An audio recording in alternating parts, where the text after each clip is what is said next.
This airport sandwich costs $15. This drink costs $5. I'm about to show you how to get unlimited free food and drinks for the same price. Priority Pass gives you access to over 1,300 airport lounges worldwide. The secret: you don't need a premium credit card. You can buy a membership directly, about $99 per year for Standard Plus, which includes 10 free visits.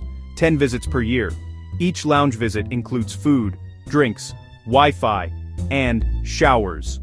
Value per visit: about $50. You pay $99. That's $400 in value for less than $100. Even better, some mid-tier credit cards include Priority Pass for free.